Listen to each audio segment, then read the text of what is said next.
네, 반갑습니다. 오늘도 성경과의 만남의 시간을 통해서 하나님과의 조금 더 깊은 교제를 나누는 시간이 되기를 원합니다.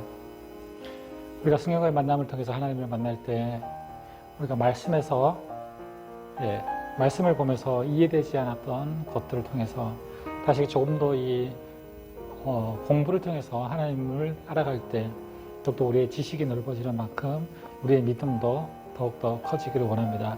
그래서 이 성경과의 만남 공부를 통해서 하나님을 만날 때 더욱더 하나님께서 우리에게 하시는 그 말씀들을 조금 더 세미하게 조금 더 깊게 하나님을 만나는 귀한 시간이 되었으면 좋겠습니다.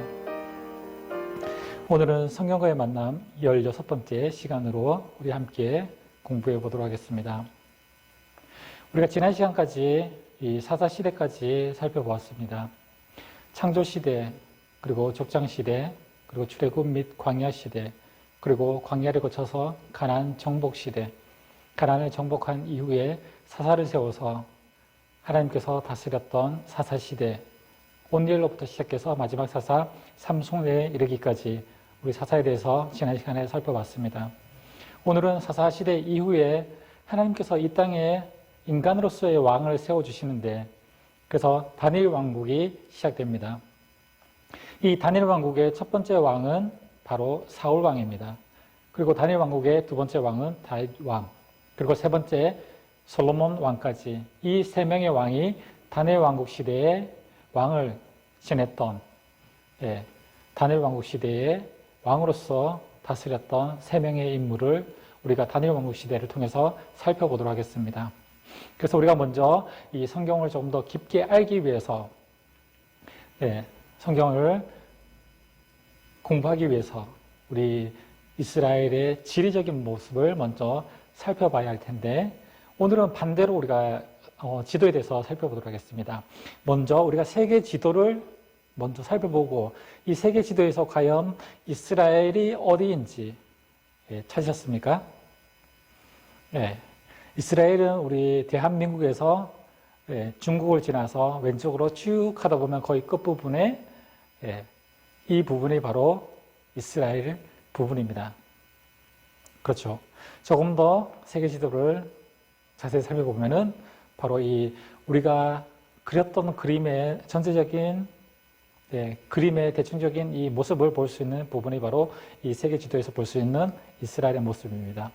그래서 조금 더 우리가 이 모습을 조금 더 이해하기 쉽게 하기 위해서 우리가 쉽게 그릴 수 있는 성경 지도에 대해서 우리가 다시 한번 복습을 해보도록 하겠습니다.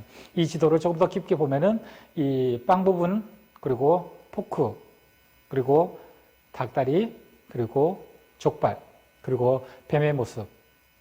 그렇죠. 이 지중해가 빵 부분이고, 그 다음에 애굽의 나일강이 있는 부분이 포크 부분, 그리고 갈릴리 호수랑 사이에 있는 이 또 요단 강줄기가 있는 이 닭다리 부분, 그리고 아랫부분의 족발 부분은 홍해, 마지막으로 뱀의 모습은 페르시아만, 그리고 두 강줄기는 유프라테스 강과 티그리스 강이 흐르는 이 모습이 바로 성경 지도죠. 그래서 세계 지도를 보면은 바로 우리가 그리고 있는 이 지도의 모습이 어느 부분인지 어떻게 대충 이렇게 모습이 이렇게 나타나고 있는지를 살펴볼 수 있습니다.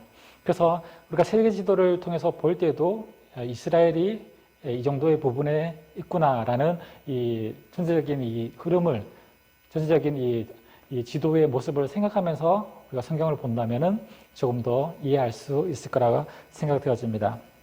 그래서 오늘은 16번째 시간으로 이 다니엘 왕국 시대의 첫 번째 왕인 사울 왕에 대해서 우리가 살펴보도록 하겠습니다.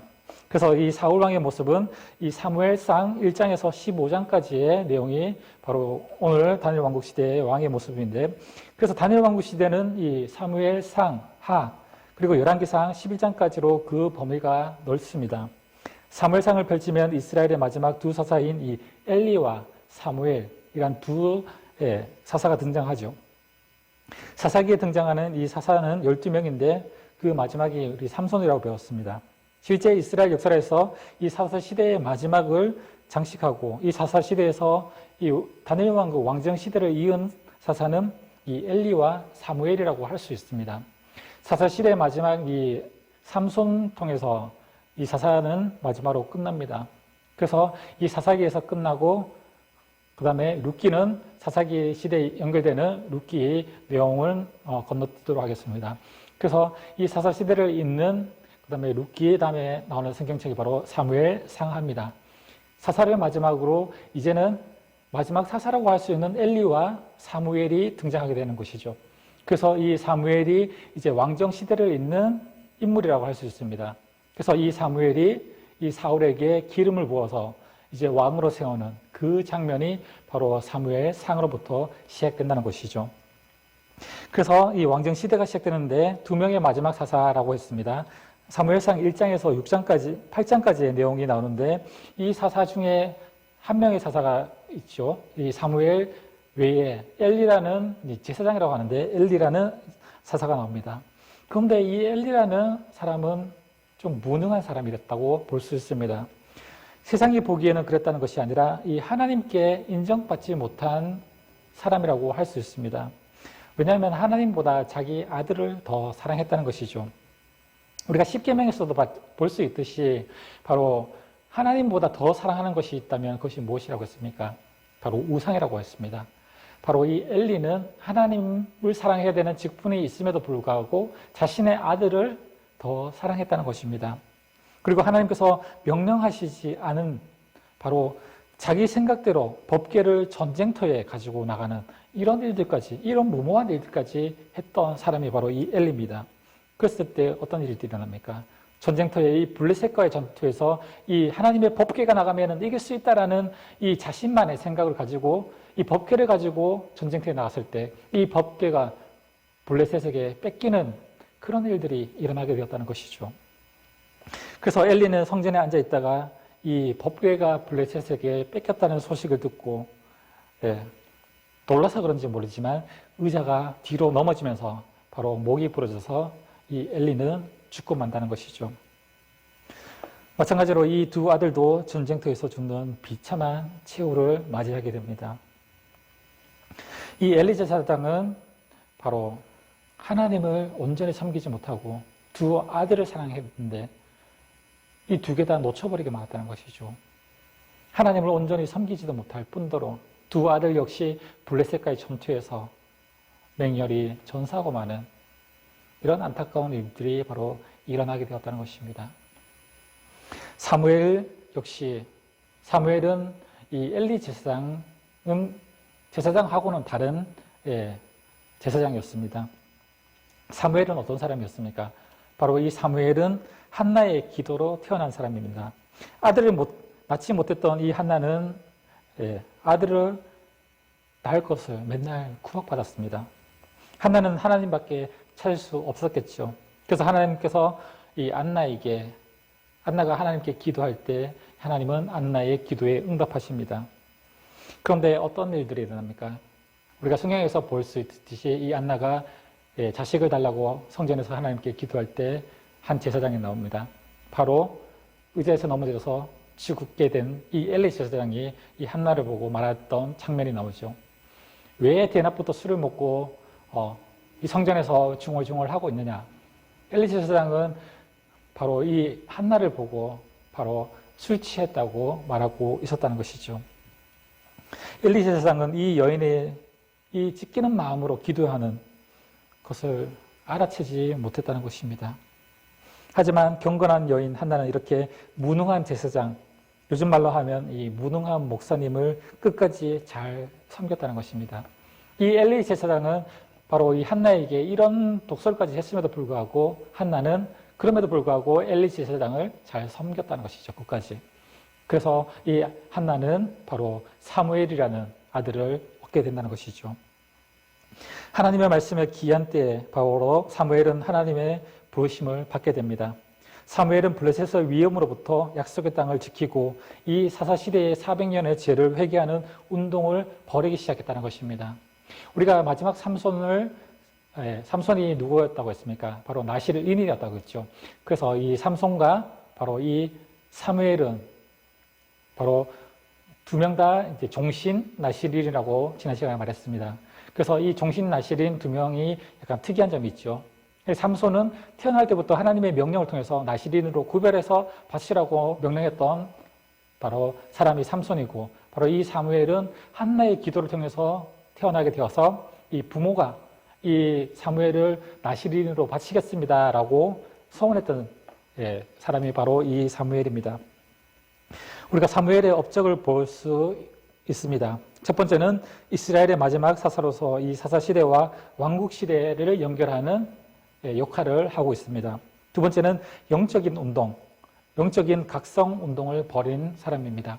이 사사시대의 400년의 범죄를 계속해서 반복해서 듣고 있는 이 사사시대의 범죄, 이 범죄를 다시금 하나님 앞에 엎드려서 회개합니다. 영적인 각성을 일으켰던 바로 사람이 바로 사무엘이라고 할 수 있습니다. 그리고 이 사무엘은 이 사울 왕에게 기름을 부어서 왕으로 세움을 주는 바로 그 역할, 이 세 가지의 역할을 바로 사무엘의 업적이라고 할 수 있습니다. 그래서 우리가 이어서 나오는 사무엘상 9장에서 31장의 이 내용을 우리가 살펴보도록 하겠습니다. 첫 번째는 이 사울에게 기름을 부어서 왕을 세웁니다.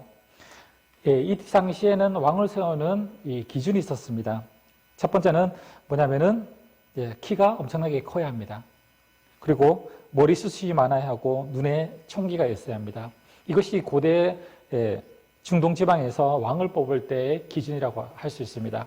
그래서 이 사울 왕이 왕으로 뽑힘 받을 때도 이 세상적으로 봤을 때도 키가 크고 용모가 아주 준수했다고 말할 수 있습니다. 그런데 사울 왕은 한 가지 부족한 점이 있었죠. 결과적으로 보면은 이 겸손하지 않았다는 것이죠. 물론 세상적으로 눈으로 봤을 때는 용모도 뛰어나고 키도 크고 잘생기고 모든 것을 다 갖추었지만은 바로 하나님 앞에 겸손하지 못했기 때문에 나중에 이 뒤에 보면은 사울 왕은 하나님으로부터 버림을 받게 되는 그런 일들이 일어나게 됩니다. 그래서 왕이 지켜야 할 규례를 바로 신명기서 17장 11절에서 18절에 바로 모세가 말하고 있죠. 모세가 이 모압 평지에서 신명기를 기록했다고 말씀하고 있습니다. 그렇죠? 이 모압 평지에서 이제 가나안 땅에 들어가서 이들이 살게 될 텐데 거기서 살게 될 때 어떻게 하라는 행동 지침. 그래서 이 모압 평지에서 이 모세가 신명기를 통해서 말씀했는데 그 내용이 바로 신명기서 17장 11절에서 18절까지 이 왕이 지켜야 될 규례에 대해서도 말씀하고 있습니다. 이 네 가지가 나오는데 첫 번째는 이스라엘 왕은 반드시 하나님의 기름을 부은 자가 되어야 된다고 말하고 있습니다.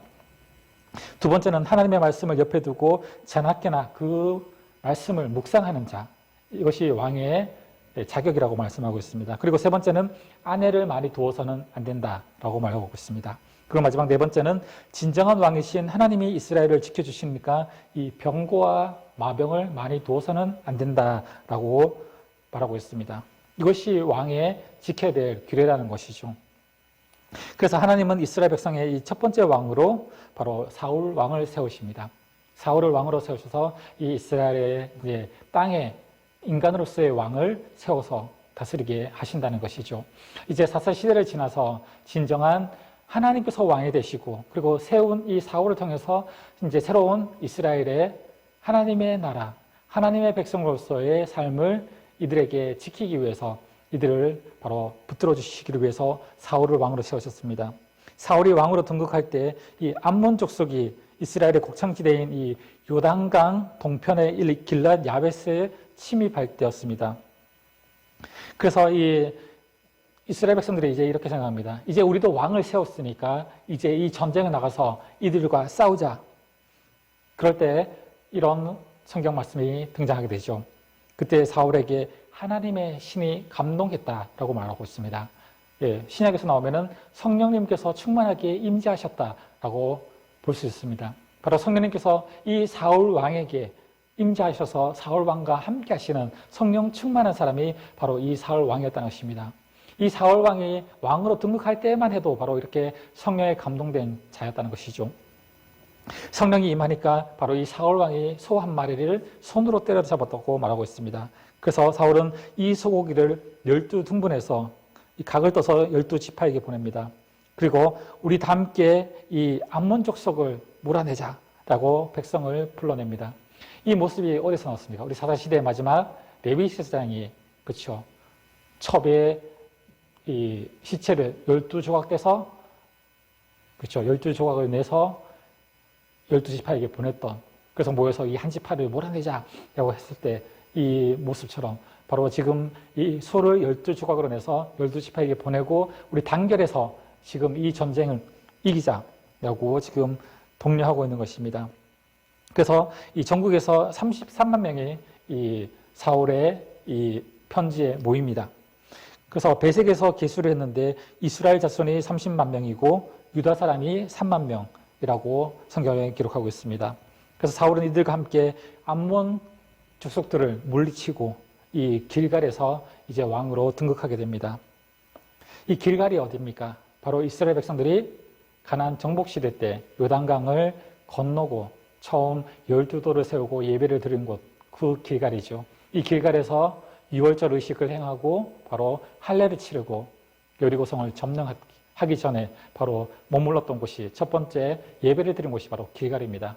이 길갈에서 첫 번째 왕 사울이 하나님의 기름을 붓고 사무엘을 통해서 기름을 붓고 왕으로 등극하게 됩니다. 그래서 이어지는 내용은 이 사울 왕의 잘못된 신앙에 대해서 나옵니다. 이 암몬 족속과 전쟁을 치르고 난 뒤에 사울 왕이 이 상비군을 창설하는데 임시 수도 길갈에 2,000명 그리고 자신의 고향인 기브아에 1,000명. 이 기브아에는 자기의 아들 요나단이 이 대장으로 맡고 있는 이 상비군을 신설하게 됩니다. 그래서 이 상비군의 상황은 사사기 시대의 이 말기인 삼손, 엘리가 책임을 다하지 못한 이 강성해진 블레셋은 바로 이스라엘 백성들이 칼을 들고 대항할까 봐 쇠붙이를 일체 만지지 못하도록 이 이스라엘의 대장간을 다 폐쇄시켜 버립니다. 때문에 이스라엘 백성들은 칼이나 호미, 자루에 날을 세우려 해도 이 블레셋에 있는 곳에 대장간에 가서야만 이 호미, 농사기구도 만들 수 있었다는 것이죠. 이렇게 되다 보니까 이스라엘에는 이 지금 농기구 칼이나 호미조차도 없기 때문에 창이나 칼이나 방패 뭐 이런 무기, 전쟁 무기는 바로 이 사울 왕의 군사 2,000명의 유일한 무기가 바로 이 칼 한 자루였다는 것입니다. 이런 상황에서 블레셋이 쳐들어왔습니다. 과연 전쟁에서 이길 수 있었을까요? 사울의 고향 기브아 위에 있는 이 믹바스 언덕에 이 블레셋 군이 집결을 하게 됩니다. 이 블레셋 군대는 어떤 상황이었냐면 지금 병거가 3만 대 그리고 마병이 6,000명이었다는 것이죠. 지금 이스라엘에는 지금 이 사울 왕이 가지고 있는 칼 한 자루가 전부였지만은 이들은 병거가 3만 대, 마병이 6,000명이랐다는 것은 도저히 상상할 수 없는 전쟁이었다는 것이죠. 그러나 사울은 이 하나님이 함께 하시기 때문에 바로 이 전쟁에서 이길 수 있다고 바로 믿었다는 것입니다. 사울 왕은 하나님을 예배할 때 하나님이 도와주실 것이라는 것을 바로 믿었다는 것이죠. 그런데 마침 사무엘이 없었습니다. 이 전쟁에 나가서 하나님께서 이 전쟁에서 하나님이 함께 하신다면 이길 수 있는데 바로 그렇다면 전쟁에 나가기 전에 이 칼과 방패가 없기 때문에 무엇을 해야 됩니까? 이 사울은 이 길갈에서 바로 예배를 드리고 이 조상들이 바로 여리고성을 침략했던 그 이야기를 들었을 때 예배를 통해서 하나님의 역사가 일어난다는 것을 알고 있었기 때문에 이제 이들과 블레셋과 전쟁을 하기 위해서 어떻게 하죠? 바로 예배를 드리기를 원했다는 것입니다. 사울은 지금 그런 믿음은 있었다는 것이죠. 예배를 드리고 우리가 전쟁을 치르면 우리가 분명히 이길 것이라는 믿음이 있었다는 것입니다. 그런데 마침 예배를 드리기 위해서는 제사장이 있어야 되는데 이 사무엘이 보이지 않았다는 것입니다. 당시 사무엘은 이 길갈과 미스바 그리고 라마를 오가면서 재판을 해주었던 상황이었습니다. 이 사무엘이 마지막 사사라고도 말할 수 있으니까 이 사사는 재판관과 물론 제사장의 역할도 하지만은 이 재판관과 이 왕의 대리자 역할 그리고 전쟁에 나설 때는 장군의 역할을 함께 하기 때문에 지금 사무엘은 왔다 갔다 하면서 지방을 왔다 갔다 하면서 바로 재판을 해주고 있는 상황이었습니다. 그런데 사울 왕이 전쟁에 나가려고 하니까 바로 이 제사를 드리려고 하니까 제사장인 사무엘이 없게 된 부재 중이었다는 것이죠. 사울 왕은 최초의 왕으로 세움받은 지 얼마 되지 않은 이 시점 바로 신앙이 무너지게 됩니다. 왜냐하면은 바로 이 사무엘의 제사장직을 범했기 때문이라는 것이죠.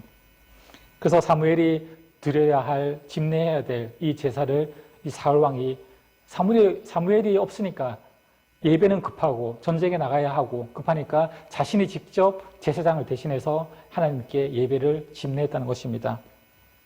그 다음날 사무엘이 와서 이 사울 왕을 야단칩니다. 왜 하나님께서 왕을 세워주신 그 직분이 있는데 제사장직까지 침범하면서 이렇게 하나님께 제사를 드립니까? 라고 이 사울에게 다그쳤습니다. 바로 이런 사울은 잘못된 신앙을 가지고 있었다는 것이죠. 하나님을 믿고 예배의 능력도 알았지만 바로 그것이 기복신앙이었다는 것입니다. 우리가 필요할 때만 제사만 드리면 하나님은 언제든지 와서 우리와 싸워서 이기게 해줄 것이라는 이 믿음, 그 하나만 가지고 있었다는 것이죠. 바로 이 믿음이 누구에게 있었습니까?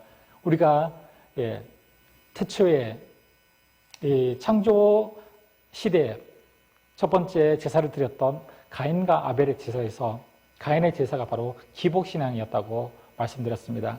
하나님께 예배를 드릴 때, 제사를 드릴 때 아벨은 하나님께 감사함으로 예배를 드렸지만 가인은 바로 이 제사를 드림으로써 하나님, 제가 제사를 드리니까, 예배를 드리니까 이 예배를 받으시고 나에게 복을 내려달라는 기복신앙으로 예배를 드렸다는 것입니다.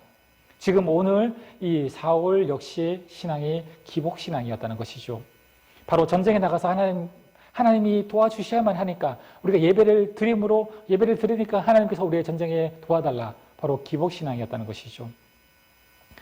우리가 하나님께 이 전쟁을 맡기며 예배를 드립니다라가 아니라 이 전쟁에서 승리하기 위한 조건으로 예배를 드립니다. 라는 이 기복신앙으로, 그러니까 예배가 급하니까 제사장인 이 사무엘이 없는 틈을 타 사무엘의 부재를 두고 볼 수가 없으니까 자신이 직접 제사를 집례하는 이런 사건이 벌어지게 되었다는 것입니다. 선지자의 명령을 무시했습니다. 사무엘을 통해서 하나님이 내리신 또 하나의 명령은 이스라엘의 남방에 있는 아말렉을 없애는 일이었습니다. 그들을 칠 때 주의할 점 한 가지가 있었습니다. 사무엘상 15장 1절에서 3절의 내용인데 바로 모두 죽이라는 것이죠. 우리가 지난 시간에 살펴봤듯이 이 여리고 전쟁, 가나안의 7 족속을 칠 때 하나님께서 명령하신 전쟁법이 무엇이었습니까? 바로 삼중살이죠. 이것은 무엇이냐면 바로 전쟁에서 전멸법을 바로 명령하신 것입니다. 사람과 동물, 가축뿐만 아니라 모든 전리품, 모든 인간들, 어린아이와 어른 할 것 없이 모든 사람을 죽이고 태우고 불태워 없애라. 전멸법이라는 것입니다. 그런데 지금 바로 이 남방에 있는 아말렉을 칠 때도 바로 이 전멸법을 명령하고 계셨다는 것입니다. 하나님의 명령대로 아말렉을 치고 난 후에 이 아말렉 왕 아각을 살려주고 소와 양들 중에 살찌고 기름진 것을 죽이지 않은 것입니다. 바로 사울 왕 역시 바로 이 이스라엘 백성들이 가나안 땅을 칠 때 그 모습처럼 이 살찌고 좋은 송아지들, 소들, 그리고 전리품들, 이런 좀 귀중한 것들을 다 태우지 않고 전멸법으로 전쟁을 치르지 않고 살려두었다는 것입니다. 사무엘상 15장 15절에 이렇게 말씀하고 있습니다. 그것은 우리가 아말렉 사람에게서 끌어온 것인데 백성이 당신의 하나님 여호와께 제사하려 하여 양들과 소들 중에서 가장 좋은 것을 남김이요 그 외의 것은 우리가 진멸하였나이다. 분명히 하나님께서는 이 전쟁에서, 아말렉과의 전쟁에서 어떻게 하라고 했습니까? 모두 죽이라고 명령하고 있음에도 불구하고 바로 이 좋은 것들을 골라서, 사울 왕은 그렇게 생각했겠죠. 살찐 송아지, 살찐 짐승들, 그리고 좋은 전리품들을 가지고 와서 하나님께 예배 드리려고 생각했다. 자신의 입장은 그렇게 말할 수도 있습니다. 그러나 하나님은 이 전쟁법을 진멸법, 전멸법으로 완전히 전쟁을 치르라고 명령하고 계셨다는 것입니다. 자신의 생각으로 바로 이 사울 역시 하나님 앞에 하나님의 명령에 순종하지 않은 것입니다. 우리의 모습 속에서 그런 모습은 있지 않습니까? 우리의 생각으로 좋게 하나님 앞에 예배하고 우리의 생각으로 하나님을 섬기고 있지는 않은지, 이 사울의 모습을 통해서 우리는 다시 우리의 모습도 생각해 봤으면 좋겠습니다. 하나님께서 이렇게 완전히 진멸하라고 말했는데 이 사울 왕이 그렇게 하지 않으니까 이 사무엘이 이렇게 말합니다. 사무엘상 15장 22절. 우리가 가장 잘 아는 이 사무엘상의 말씀일 수도 있습니다. 여호와께서 번제와 다른 제사를 그의 목소리를 청종하는 것을 좋아하심같이 좋아하시겠나이까. 순종이 제사보다 낫고 듣는 것이 수량의 기름보다 나으니. 바로 이 사무엘이 한 말이죠. 사울에게 말한 말입니다. 이 상황이 바로 이 상황에서 사무엘이 사울에게 말한 것입니다.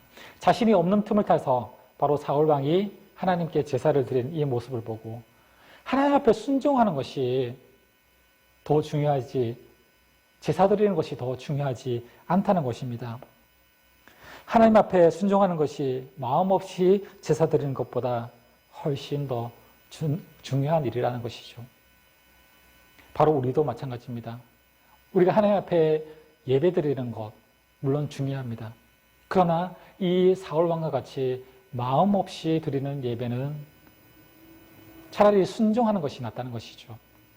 그래서 이 사무엘 역시 이렇게 말하고 있는 것입니다. 순종이 제사보다 낫다는 것이죠. 하나님께 예배 드리는 것보다 하나님 앞에 순종하는 그 마음이 오히려 낫다는 것입니다.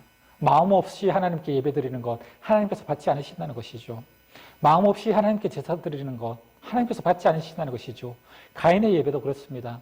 자신의 마음 없이 온전하게 하나님께 바치려고 하는 마음 없이 하나님께 제사를 드렸습니다. 그것보다 하나님은 더 원하시는 게 무엇입니까? 하나님 말씀에 순종하는 것을 하나님께서는 더 원하신다는 것이죠. 우리의 삶 역시 바로 아벨 그리고 이후에 나오는 다윗의 순종의 모습의 삶이 되기를 원합니다. 지금 이 사울의 왕의 모습은 바로 가인의 제사를 드리고 있는 모습이라는 것입니다. 기복적인 신앙을 위해서 하나님께 예배할 테니 나에게 축복해달라는 이 기복신앙이 바로 사울 왕의 신앙이었다는 것입니다. 우리의 삶의 모습은, 우리의 예배는 바로 이 기복신앙이 아닙니까? 하나님께 예배를 드려야 할 것, 하나님께 예배를 드리는 것, 우리가 예배를 드려야만 하나님께서 나에게 복을 주실 것 같은 이 기복신앙으로 예배하고 하나님께 제사하고 있는 우리의 모습은 있지 않습니까?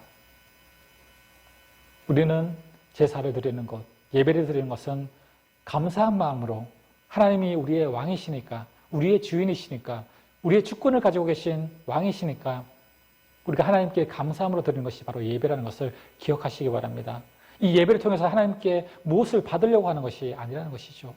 예배를 통해서 내가 아무것도 받지 못한다 할지라도, 예배를 통해서 내게 하나님의 능력도 받지 못하고, 예배를 통해서 감격을 받지 못한다 할지라도 이 예배는 감사함으로 드려야 한다는 것이죠. 바로 아벨의 제사가 그렇습니다. 하나님께 무엇을 바라고 드리는 제사가 아니었다는 것이죠. 우리는 하나님의 말씀에 순종하는 것이 마음 없이 드리는 제사보다 낫다는 것을 오늘 이 사울의 모습을 통해서 볼 수 있어야 합니다. 사울 왕은 바로 하나님을 사랑하지 않았다는 것이죠. 하나님 말씀에 순종하는 것보다 자신의 인기 관리가 더 중요했기 때문입니다. 그와 같이 불신앙을 거침없이 번복하면서 바로 지냈던 사람이 바로 사울입니다. 이런 모습들이 계속 반복되니까 결과적으로 나중에 하나님께서는 사울 왕을 버리셨다고 말씀하고 있습니다. 처음에 사울 왕이 사무엘을 통해서 기름 부어서 왕으로 세움받을 때 길갈에서 어떤 일이 일어났습니까? 성령님이 그에게 임했다고 말씀하고 있습니다. 하나님의 영이 임해서 왕으로 세움받은 이 사울조차도 자신의 마음이 변하고 기복적인 신앙으로 바뀌니까 하나님께서 그를 버리셨다고 말씀하고 있습니다. 하나님의 성령이 그를 떠났다고 말씀하고 있습니다. 바로 우리의 모습이 바로 이 사울의 모습처럼 되지 않기를 원합니다. 그래서 오늘 다니엘 왕국 시대의 첫 번째 왕인 이 사울 왕의 모습을 우리가 살펴봤습니다. 사울이 사무엘을 통해서 기름 부음을 받고 이 다니엘 왕국 시대의 첫 번째 왕으로 등극하는 이 모습, 그리고 사울 왕의 신앙에 대해서 우리가 오늘 16번째 강의를 통해서 살펴보게 되었습니다. 그래서 이어지는 이 다니엘 왕국 시대의 두 번째 왕인 다윗 왕과 그리고 세 번째 왕인 솔로몬 왕, 다니엘 왕국 시대에 이렇게 세 명의 왕으로 이어지는 다니엘 왕국 시대의 사건들을 다음 시간에 우리가 살펴보도록 하겠습니다. 그래서 오늘은 16번째 시간으로 다니엘 왕국 시대 첫 번째 왕인 사울에 대해서 우리가 공부해 봤습니다. 우리가 이 사울 왕의 모습을 통해서 우리의 모습도 다시 되돌아보면서 하나님 앞에 조금 더 진실된 아벨과 같은 그리고 다윗 왕과 같은 그러한 신앙이 저와 여러분들에게 있어지기를 소망합니다. 오늘 성경과의 만남, 성경 공부는 여기까지 하도록 하겠습니다. 여러분들이 이 교재를 통해서 성경과의 만남 교재를 통해서 또한 각자가 개인적으로 공부하실 때 더욱더 이것이 기초가 되고 이것이 또한 불씨가 되어서 더욱더 하나님과의 깊은 관계를 가지고 하나님과의 깊은 대화를 가지고 하나님을 깊게 만나는 그런 시간들이 또한 계속해서 이어지기를 소망하며 오늘은 여기서 성경 공부 마치도록 하겠습니다.